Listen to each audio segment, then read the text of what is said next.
കാലവർഷം ദുർബലമായതോടെ ഇടുക്കി ഡാമിലെ ജലനിരപ്പിൽ ആശങ്ക ഉയരുകയാണ്. ഇടുക്കി ഡാമിൽ ഇന്നത്തെ ജലനിരപ്പ് 2327.20 അടി മാത്രമാണ്. കഴിഞ്ഞ വർഷം ഇതേ ദിവസം 2362.82 അടിയായിരുന്നു ജലനിരപ്പ്. ജെയിനസ് രാജുവാണ് വിവരങ്ങളുമായുള്ളത്. ജെയിൻ, കഴിഞ്ഞ വർഷവുമായി താരതമ്യം ചെയ്യുമ്പോൾ ഇപ്പോൾ 2327 അടിയേ ഉള്ളൂ. 2362 അടി ഉണ്ടായിരുന്നു. ഈ സാഹചര്യത്തെ എങ്ങനെയാണ് നോക്കിക്കാണേണ്ടത്?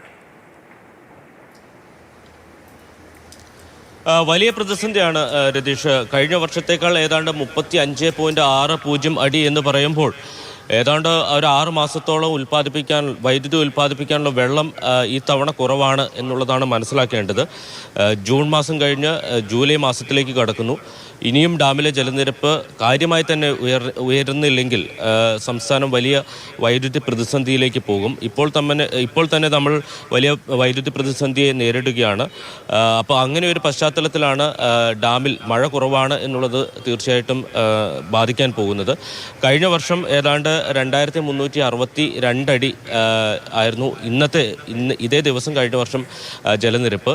ഈ വർഷം അത് 2327 അടി മാത്രമാണ് ഉള്ളത്. അപ്പോൾ സ്വാഭാവികമായും വലിയ അളവിൽ വെള്ളം കുറവാണ് എന്നുള്ളതാണ്.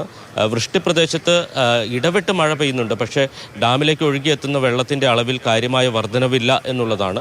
ഇടുക്കിയിലെ വലിയ പ്രധാനപ്പെട്ട 2 ഡാമുകളാണ് ഇടുക്കി ഡാമും അതോടൊപ്പം തന്നെ മുല്ലപ്പെരിയാർ ഡാമും. മുല്ലപ്പെരിയാർ ഡാമിലെ അവസ്ഥയും സമാനമായിട്ടുള്ള ഒരു കാര്യം തന്നെയാണ്.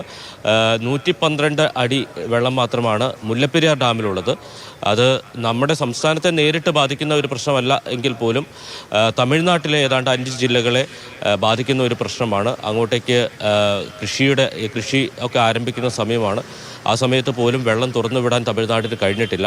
സാധാരണ നിലയിൽ ഒരു 130 അടി വെള്ളമൊക്കെ എത്തുന്നതാണ് മുല്ലപ്പെരിയാറിൽ.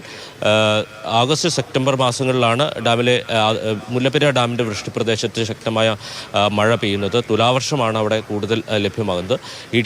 ഇടുക്കിയുടെ കാര്യത്തിൽ വലിയ ആശങ്ക നിലനിൽക്കുന്നു. വൈദ്യുതി ഉൽപ്പാദനത്തെ കാര്യമായി തന്നെ ബാധിക്കാൻ സാധ്യതയുണ്ട് രതീഷ്.